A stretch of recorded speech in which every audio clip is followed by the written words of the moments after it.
Welcome to Elevate with Carolina, where we talk about life, healing, and everything in between.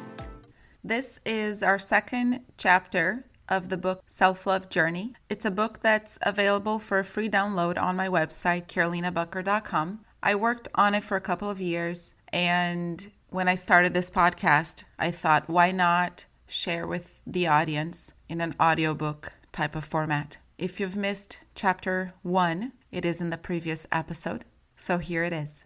Chapter 2, Her Stop Was My Beginning. While motherhood was my turning point, you don't have to be a parent to experience the transformative power of love. Love in its truest form, whether for a child, a partner, a sibling, or a friend, has the power to deepen your understanding of what love truly is and what it means to be loved in return. For me, holding my daughter for the first time revealed a love so pure and unconditional that it redefined everything I thought I knew about love.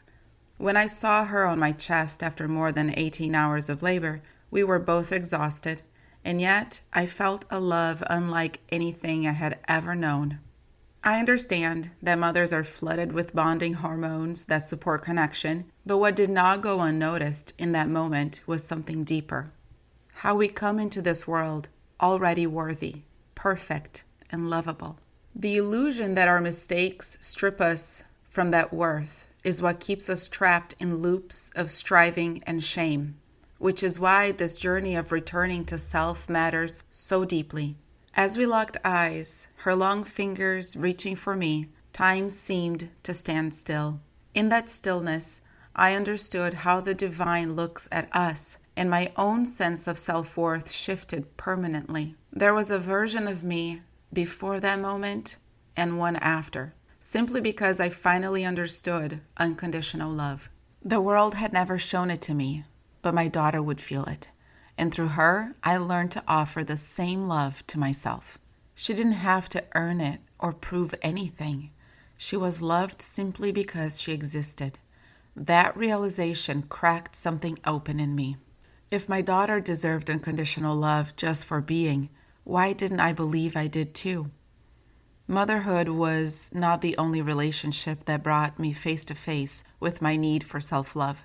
Other relationships did too, especially my marriage, each one acting as a mirror reflecting how I treated myself. During the lowest points of my 8-year marriage, I often found myself asking, what would I tell my best friend if she came to me with the same story? The answer was always clear. I would tell her to leave. And yet, I stayed. I endured cycles I would not wish on anyone, much less on someone I loved. Looking back, I can see that staying was not about love. It was about fear. Fear of failure, fear of judgment, fear of believing I could not create a better life, fear of being alone. The pattern became predictable, and though intolerable, it was familiar. People around me sensed it. Friends would ask how things were going, their voices carrying on an undertone of concern they never quite named. They saw what I could not yet admit. The relationship was eroding my spirit. There were nights when fights were so volatile that my body would shake for hours afterward. My nervous system learned to live in survival mode, always bracing for the next outburst and constantly scanning for safety. And still, I tried to fix what could not be fixed. At the time, leaving felt like failure. I felt like admitting I could not fix what was broken. I believed love was something you fought for at all costs and never let go of. What I could not see was that staying had nothing to do with love. It was about insecurity and the illusion of control. I did not believe I was worthy of a better reality, and that belief kept me stuck for longer than I want to admit. Over a time, a painful truth emerged. I spoke far more kindly to others than I did to myself.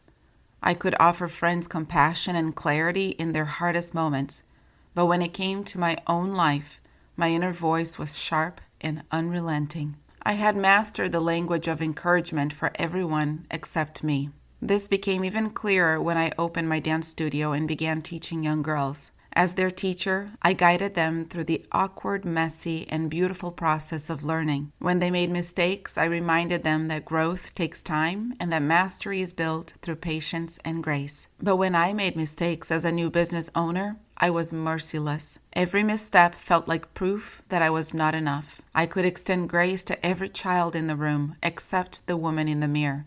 Motherhood magnified these truths. It brought my boundaries and blind spots into sharp focus. I began to see with painful clarity the behaviors I could no longer justify, not only for my sake, but for my daughter's. I did not want her to grow up believing that love looked like enduring pain and that silence was strength. Volatile exchanges had become common in my marriage. And then one day, while driving, I had a clear vision. It was not a thought or a fear, but a clear internal download.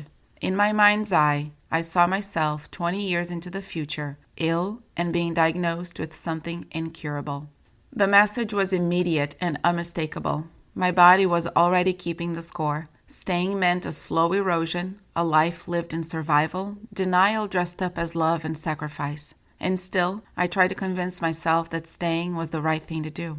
Then the universe spoke through the smallest voice. My daughter was 2.5 years old, strapped into her car seat in the back of our sedan. We were driving through another one of his anger spurts, his favorite time to fight when I could not walk away. Insults were woven between gears, words turned into weapons, and the open road became a stage for rage.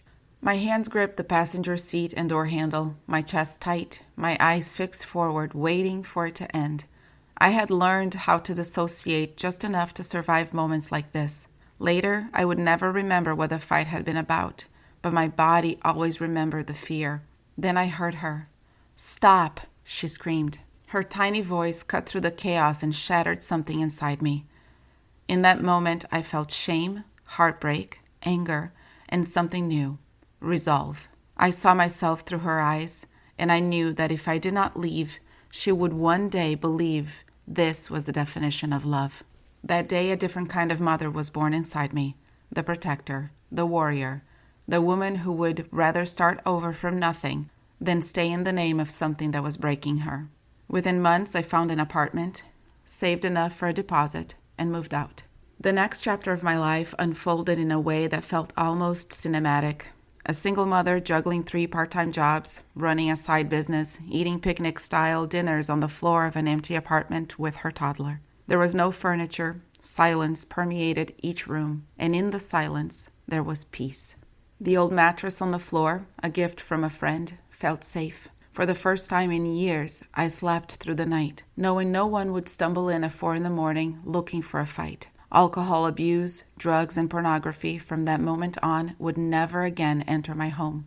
It was not glamorous, but it was real. It was the beginning of my rebirth. Through loving my daughter the way she deserved, I learned to love myself the way I always should have. The protector within me awakened, and from that moment forward, I knew that I, too, was worthy of love, respect, and peace. Now I invite you to turn that mirror inward. Look at yourself the way you look at your child, your best friend, the youth you guide, or even your pet. Notice the patience, the tenderness, and the grace you offer so freely. It is time to extend that same compassion inward. Love yourself as deeply as you love the people who matter most to you. Because when you learn to love yourself as fiercely as you love others, you do not just break a cycle, you create a legacy. Journal prompts. Question 1. Identify one relationship or situation in your life where you consistently speak to yourself more harshly than you would speak to somebody you love. Write down the exact words you use internally and then rewrite them as you would say them to a child, a close friend, or someone you are responsible for protecting. Question 2. Notice where your body does not feel at ease in your current environment. Describe one place, routine, or interaction where your body feels tense, guarded, or in alert. What specific changes would be required for that space or situation to feel safer or more peaceful? Prompt 3. Define your personal baseline for peace. Describe what the ego is telling you in this area, what feels safe about staying where you are, and what your higher self might be quietly inviting you to consider instead. The third chapter is coming on the next episode. See you there. For those ready to take the first step on their self-love journey, check out the free Self-Love Journey Workbook. 7 actionable steps with journal prompts to restore your heart, build confidence, get unstuck, and unlock your greatest potential. CarolinaBucker.com.